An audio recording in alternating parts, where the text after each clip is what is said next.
All right, so thanks you guys for volunteering to be part of the new teacher advice panel. So we are going to talk about different questions that our students have had, and then I will show this recording to them on May 8th during their exit seminar. So let's get started, first of all, by just introducing yourselves, where you teach at, what grade, level, concentration, and how many years you've been teaching. And whoever wants to start. Hi, I'm Haley Carpenter. I teach in Madison County. I teach first grade, and this is my first year teaching.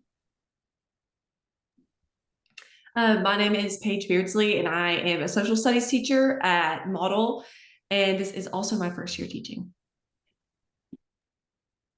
My name is Anne-Callaway Kinsman. I'm a third grade teacher at Model, and I've also taught fourth and fifth grade at Model, ELA and social studies, and it is my third year teaching. And James, you go. We just are doing introductions before we launch into questions. Hi, my name is James Riley. This is my first full year as a teacher. I got to teach during my student teaching last semester in the spring, where I taught 8th grade math, and now I'm teaching freshman English. All right, well, thanks you guys. So I'm just gonna kick it off with questions, and feel free if you want to kind of go off subject, if there's anything that pops in your head that you think is just so important to let our students know, feel free. So the first thing is other than student teaching and clinicals, what courses or assignments in your program here helped most prepare you for your first year of teaching? I will definitely say, and I wish I remembered the course number, but the one where it was all about behavior management, I definitely would say that class. I had it with Dr. Petrelli, and we had to set up like what our rules would be and what our expectations would be and how we wanted some of our procedures to go. And I feel like that was just a very useful class because it got me thinking about things that maybe I wasn't considering, like in third grade, how to line up the kids or how are they going to effectively go to lunch and things like that. I would also agree the classroom management class. I know, like, sitting in it, a lot of the stuff you're like, this seems very elementary and will not work in a high school. It will work in a high school. Like, I know one of them is like just saying like, thank you for having your book open. And you're like, they won't care if I say that. They like would like be holding their book up. It's like, look, I have my book open. And you're like, okay, cool.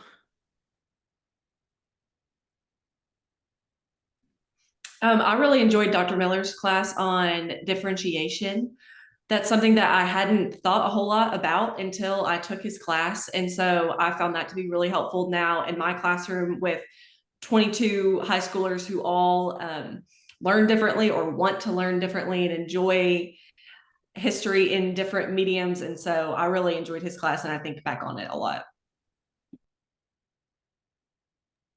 I also agree with him about the classroom management class that we have with Dr. Petrelli. I think that, especially in elementary, it's something I use every single day. And a lot of those procedures and stuff that you don't really think you would need a procedure for, like standing up and pushing in your chair. But we had to practice standing up and pushing in our chairs and what that looks like. So just really small things that you would just kind of think that they would already know how to do, at least in first grade, they've not learned yet.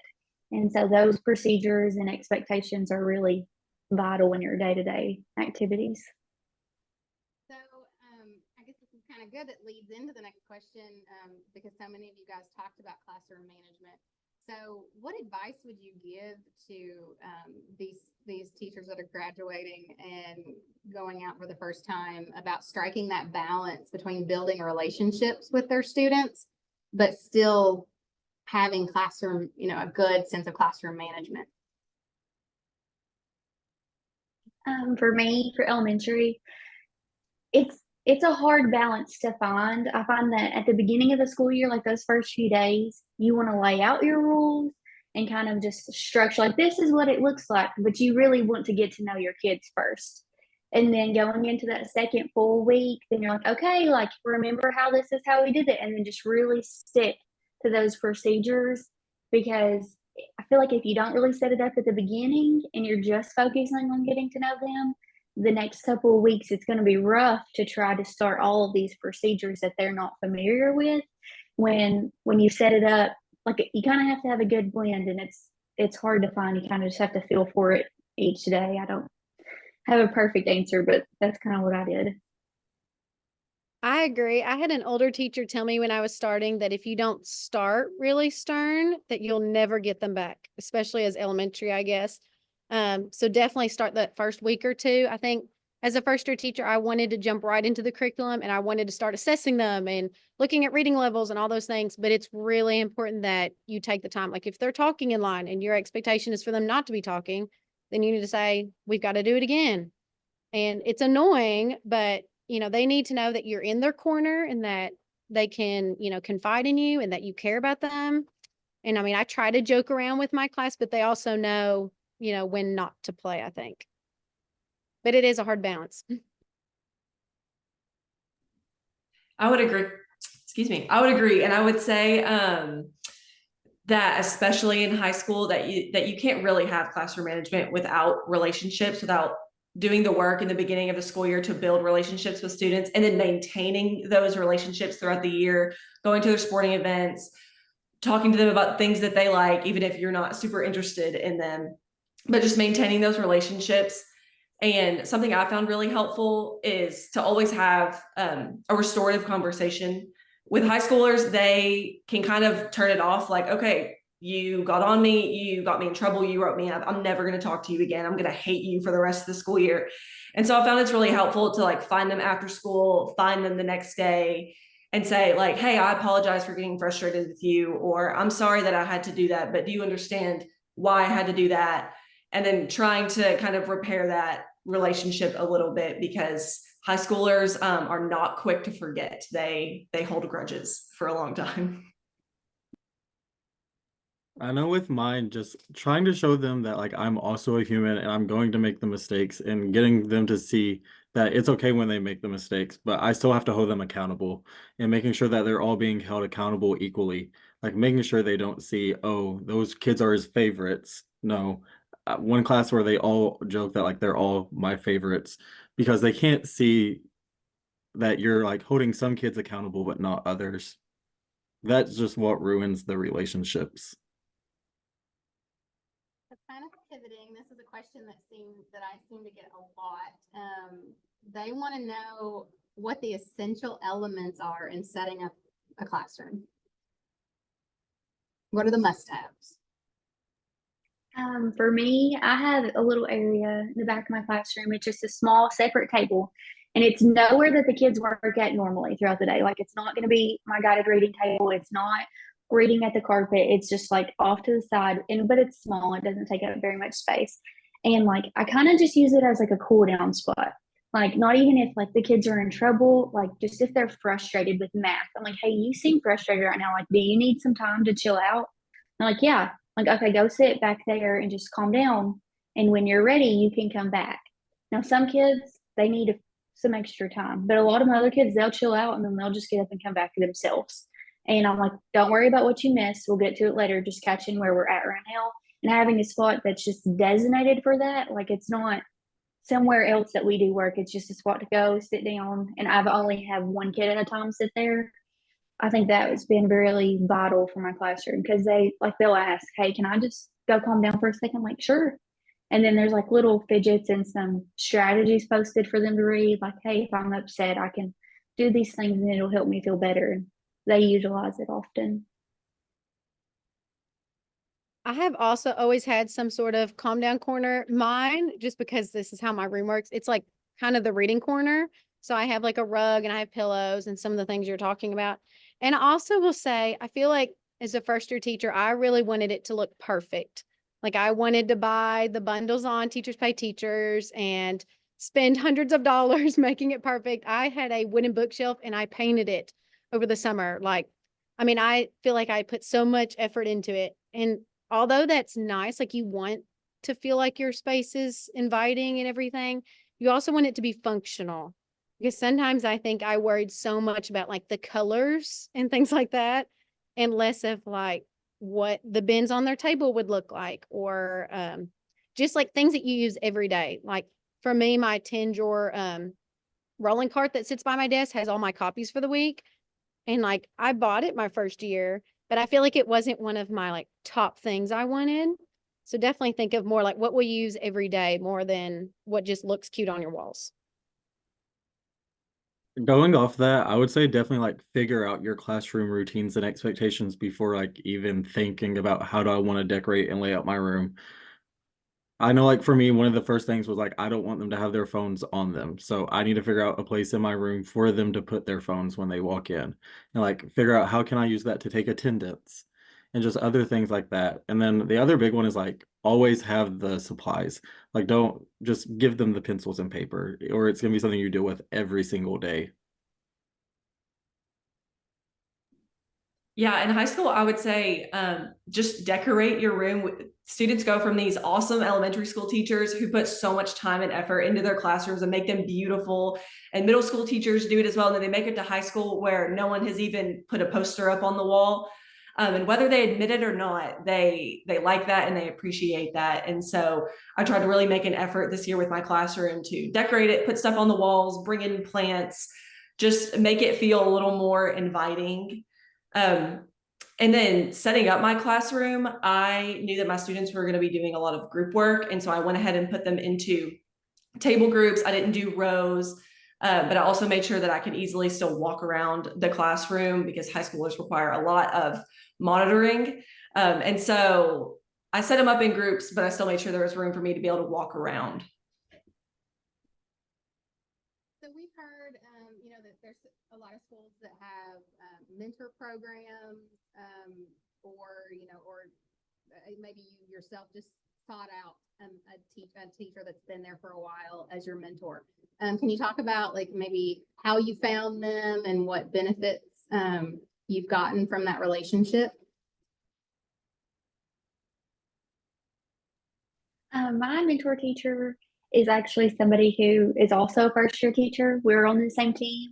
We went to like high school together. So it's not as though she's like mentor as in she has significantly more years of teaching experience than I do. She's just like good to go to. Like she's always in a positive mood. If we're trying to figure out a lesson plan, the best way to teach it, like she's going to have different ideas than I do. And just having somebody who is always there and positive is a really great person to try to find. And that doesn't necessarily have to have so many years of experience.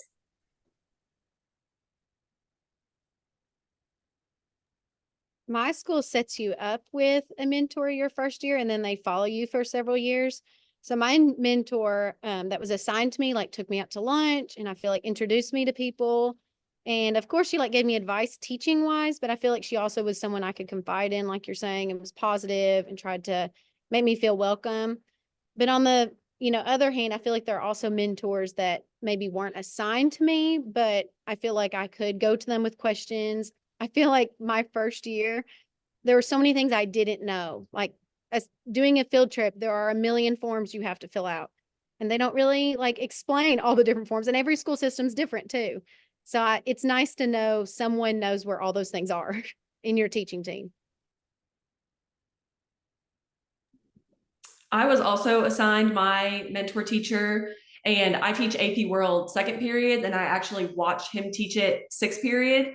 And it's just been great to get to learn from a veteran teacher, watch how he manages classroom behavior, how he responds to parent emails. Just getting to watch him kind of do everything has been one of the most helpful things. I don't know if I would have made it through the year without getting to watch him and some of those other teachers that aren't necessarily my mentor teacher, but that I know I can go to and ask about field trips, ask about the 1,000 other things that you need to know as a teacher. So it's been really great. I know I'm in an interesting position with my mentor teachers because they were my older teachers from when I was in high school. And I feel like we have so many conversations that like, what did I take away from their classes as a student? And just like, I feel like I've helped them grow so much and just like, what did I actually learn and take away? What do we need to kind of revamp? And just having those conversations knowing that like, you're also going to teach your mentor teacher some stuff. Especially, all the new technology. I know that's something that a lot of our cooperating teachers, especially since COVID have talked about is, our students have taught them so much, in respect to that. So Paige, I'm going to piggyback on something you said, and I want you guys to give me your best parent story, that you've had thus far and how you handled it while honoring FERPA, of course.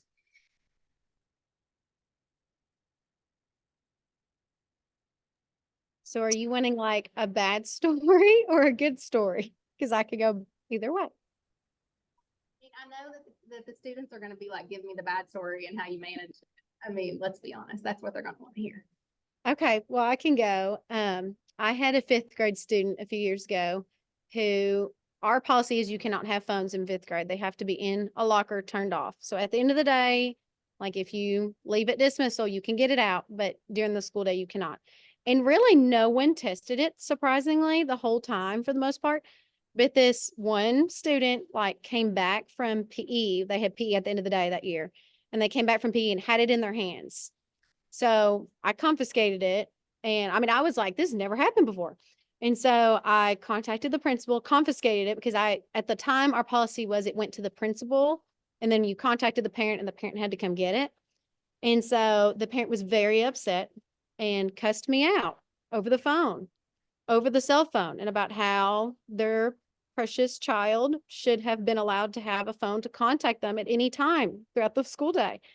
And of course, like it's hard in that moment to try to be like professional and explain yourself, but also like I remember being so upset at the time because it was my first year teaching and I was like, oh, I don't want to make her mad. But at the same time, like that is our school policy. And luckily I had an administrator who really stood up for me. And at a certain point, because he was in the room at the time, at a certain point was just like, you're not allowed to talk to my teacher that way. At this point, you're going to talk through me. And so that was my scary story, but that's only happened to me one time. And luckily the administrator really helped me. Yes, I think so I guess part of what you can take away from that is that, rely on your administrators for support and for backing you. And don't be afraid to go to them because I feel like I would have been afraid to say like, a parent has said this to me. But at the same time, they should have your back at the end of the day if they're a good administrator and you're doing the right thing.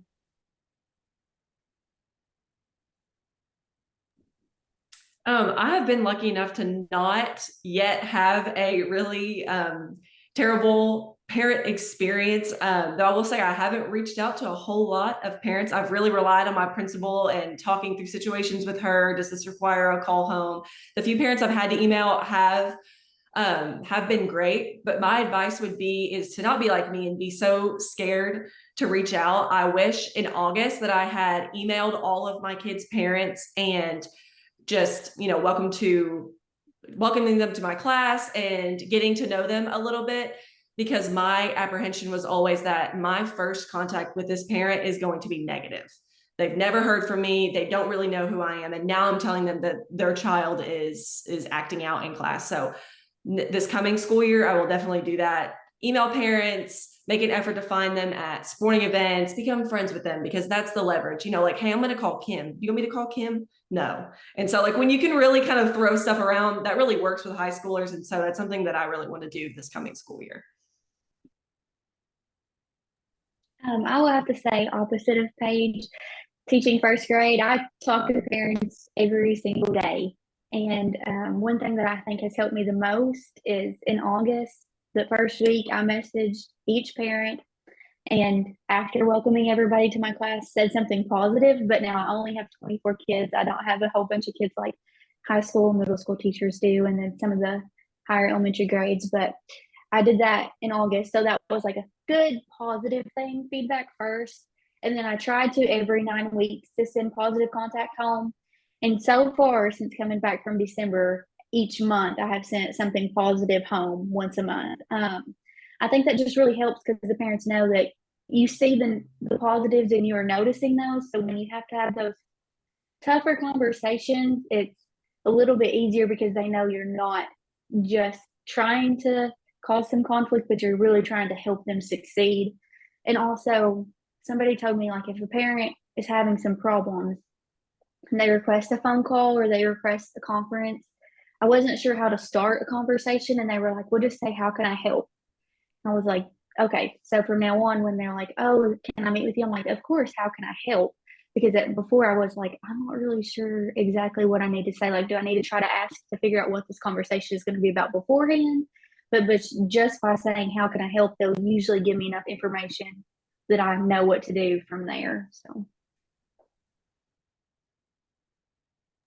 I'm trying to think. I have one parent whose kid cannot read a lot of stuff in English, so it makes it very difficult that every time it's like, oh, here, like it's just like as soon as we start another book, I'm like, time to make an alternate assignment for this student.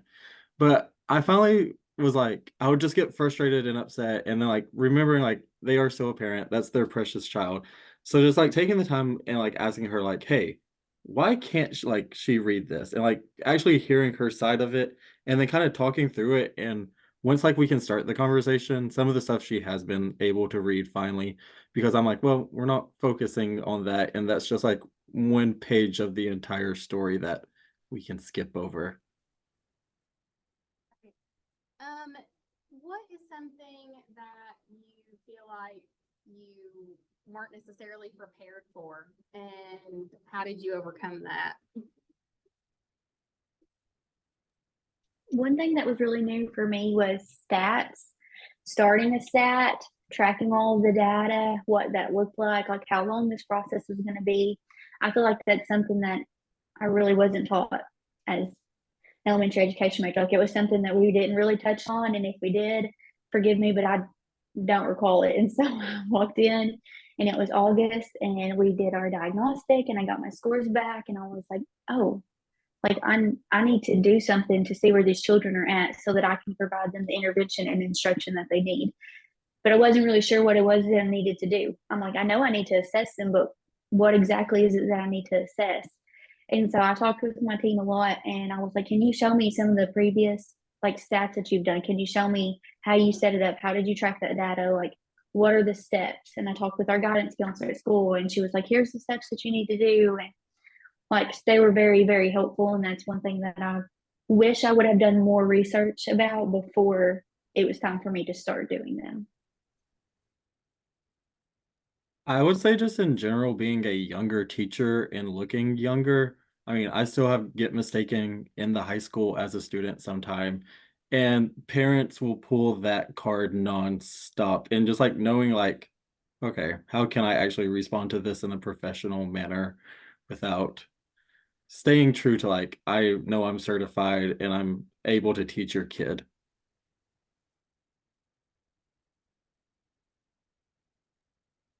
I agree with that. I feel like I was scared to contact parents a little bit at the beginning. Like, obviously, as elementary, you send all the welcome things. Like, I sent a postcard to all my families, and you try to send positive things home and all that stuff. But I feel like that was definitely the thing I felt least confident in, is just making like a tough phone call home if a behavior had happened or something like that.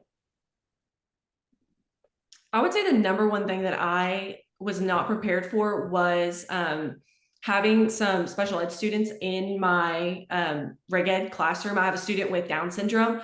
And I remember on the first day of school being like, oh my goodness, like, what am I going to do? Like, I want him to have the best experience possible in this class. I want him to be able to learn as much as possible. But I took one SED 800 class. How am I going to do this? And so lean hard on your special ed teachers. They know how to help you. They want to help you. And the second thing I was not prepared for and did not think I would ever have to deal with as a high school teacher was students getting sick in my room. Um, it will happen to you. Have a plan that's better than mine walking away. I walked away like, this can't be happening. There's no way this is happening right now. And then you have to deal with the student who is getting sick all over your classroom. So think about those things before August and how you're going to react, because I did not. So, all of us are crazy busy. I mean, we have so many things pulling us in all different directions. So what are some tips that you maybe have figured out so far about working smart to try to help establish that work-life balance as a new teacher?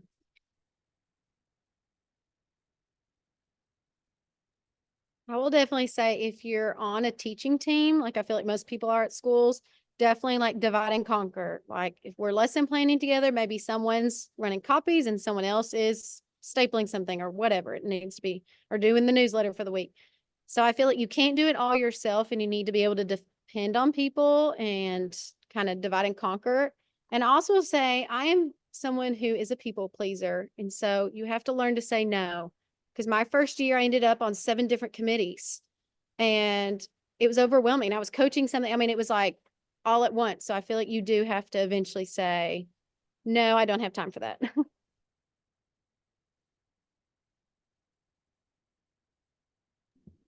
I agree with Anne, especially being a first year teacher, you're young and you're fresh, and they're like, let's give them everything to do. Let's just see what they'll do and what will stick.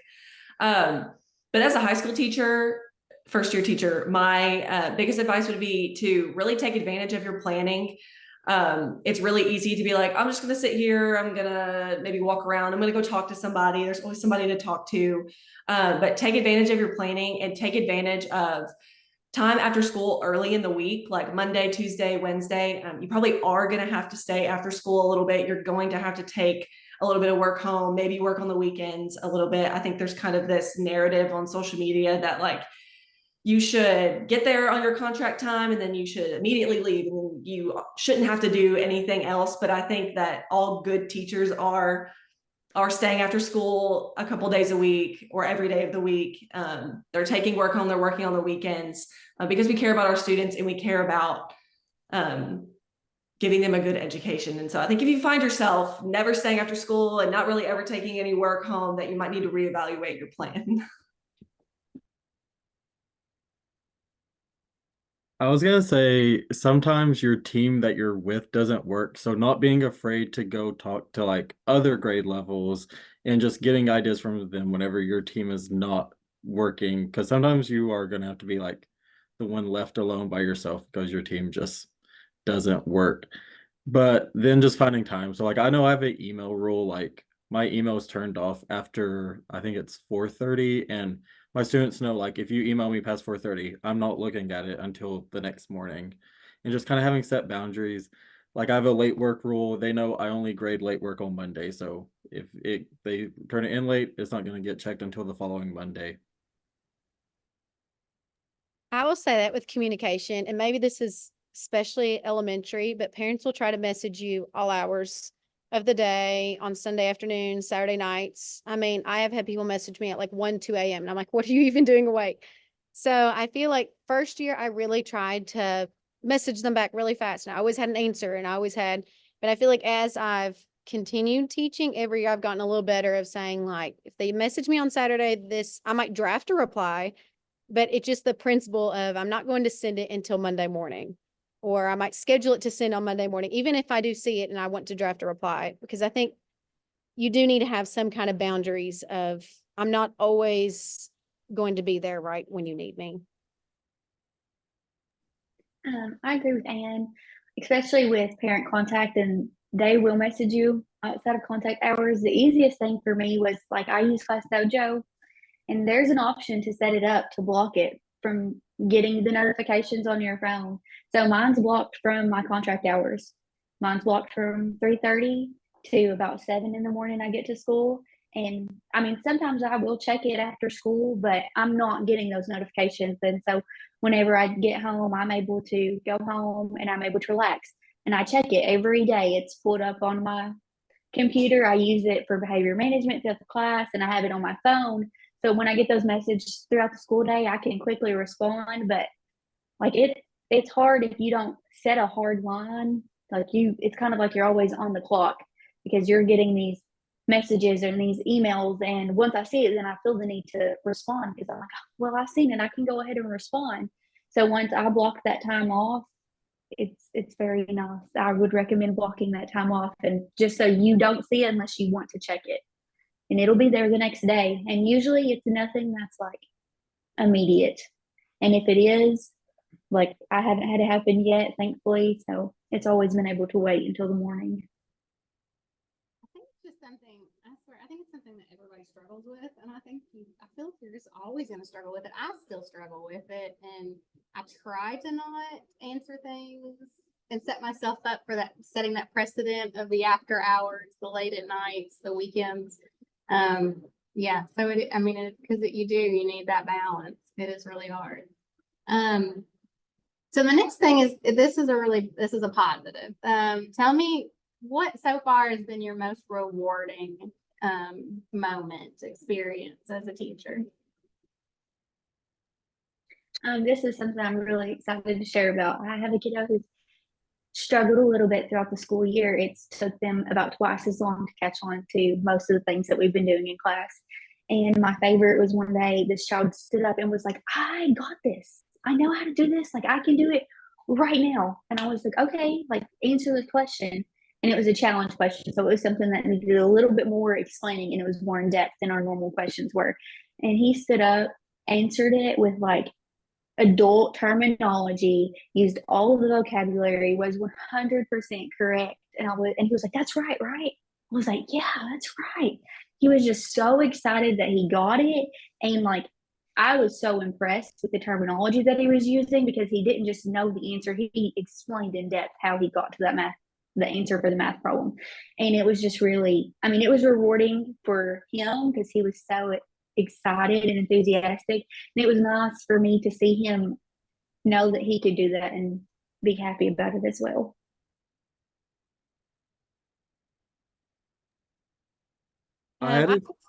Sorry. Sorry. I have a similar one. I have a student who came to me new this year to our school. He's ELL, so he's learning English. His parents speak Russian, and his dad passed away very suddenly in a car accident.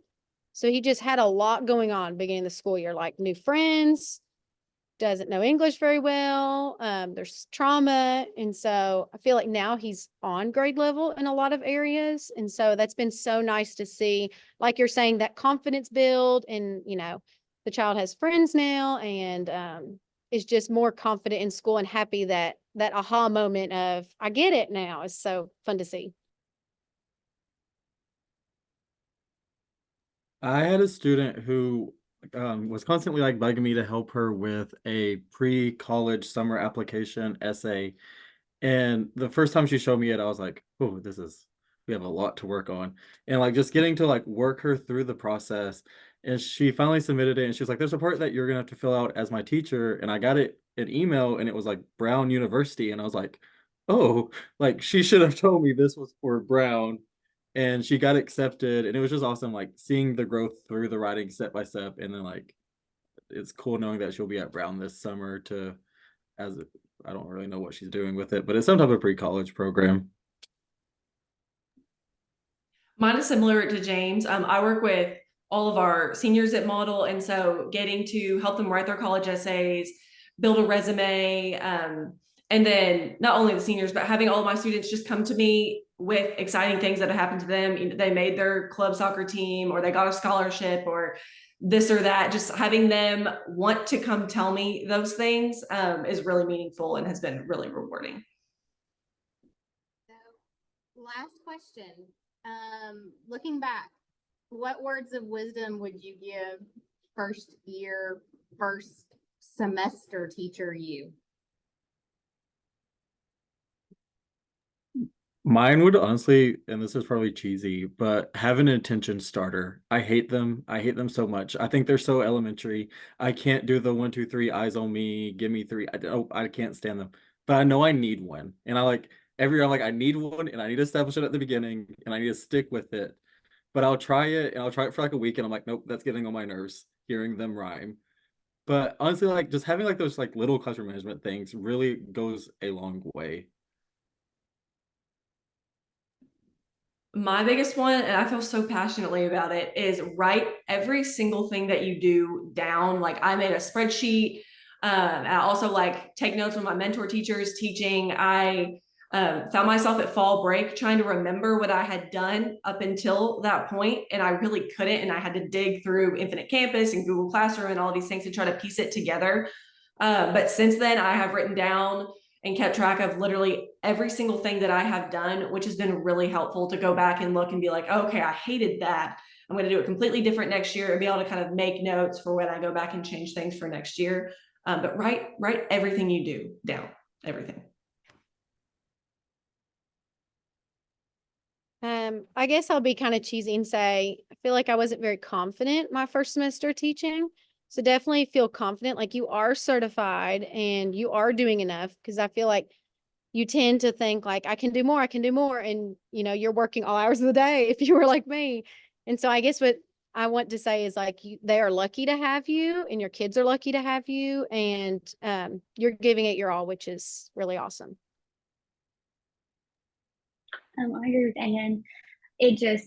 I was a little bit just kind of nervous, like, okay, this is new to me. But I, like, my parent newsletter I sent home, it was like, hey, I graduated May 2023. Like, I am so excited to be here, because I thought, well, I just graduated, and I went back and forth. Do I say that I just graduated or do I not? And I thought, I did just graduate, so I'm gonna put it in there. I like the most recent stuff. I've learned the most recent knowledge that there is about teaching. So I put it in there, and I was a little bit nervous about that. But now looking back, I'm very confident in my decision that I made then putting that in there, because like I've had a lot of parents be like, I'm so excited that you're a first year teacher. Like, I can tell your enthusiasm. I can tell how much you enjoy being here and how motivated you are to help our kid learn. And like, I had a student who repeated this grade level. This is her second year in the grade level. And that mom was like, I'm so glad that she was with you. Like, and she's told me that multiple times throughout the school year. And so I think just being confident in your decisions, even if you're like, I don't really know, just be like, okay, this is what feels right. And that's what I'm going to do, because I was kind of struggled with that. But looking back, I'm really glad that I did the things that I did. Thank you guys so much for, volunteering your time. I know that it's been a long day of, at school, but I think the students are really going to appreciate, it's just the nerves, and any words of wisdom, any encouragement, any, pieces of advice that we can give them, I think goes a long way and, helps them a little bit. So again, just thank you guys so much. I really appreciate it. All right. Thanks, guys. Have a great rest of the school year and have a great summer. Bye. Thank you. Bye, thanks.